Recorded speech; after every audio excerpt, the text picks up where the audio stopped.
Tanawa ra gud ni, bag-o ra gani nakagawas ang bagyo nga si Marce sa Pilipinas, naa na say gibantayan nga bagyo ang Pag-asa. Sige, pangutan-on nato bahin ana si Pag-asa Visayas Weather Specialist Manny Agbay. Hi Manny. Manny. Yes, ma'am.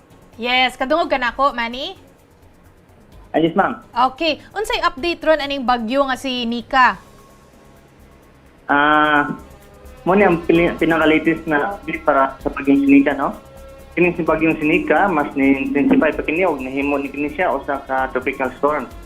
Ganyan alas 4 sa hapon ang sentro aning tropical storm na Sinika kaya nasikwatan kini base sa tong available nga data nga naa sa 1,005 kilometro silang ang bahin sa southeastern Luzon.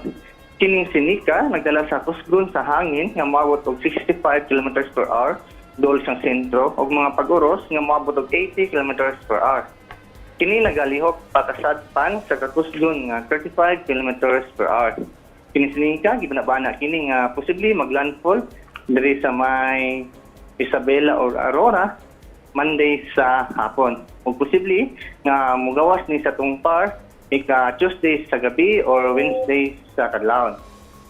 Og nagyapuntay natay gipasaka na karon na tropical cyclone wind signal number 1 diri sa may southern eastern portion sa southern Luzon. Apil na niini ang Camarines Norte, Camarines Sur, Catanduanes, ang Polillo Island, ang northeastern portion sa Albay.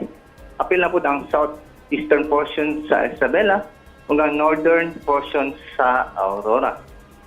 Ug para sa atong forecast, weather condition din sa Metro Cebu, ug lagit na sa Cebu probinsya sa Sugbo, kay makasinati tag fair weather condition nga naay panagsang pagpanagom, ngadto na sa mandag umon nga kalingitan nga mga tsansa sa isolated na ulan ug mga panugdog kilat.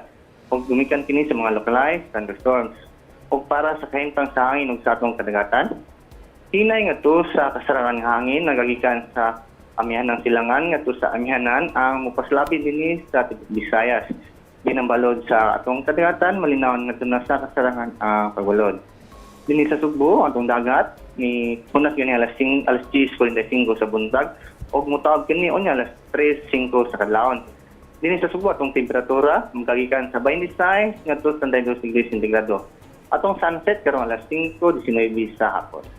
Ug mao lang kanatong latest gikan diri sa Butang sa Pag-asa kini si Manager Nagbay, may hapon ug happy weekend. Happy weekend! Katug-an yung ka, Manny, sa kong sunod nga pangutana. Daghan kayong salamat, Pag-asa Visayas Weather Specialist Manny Agbay.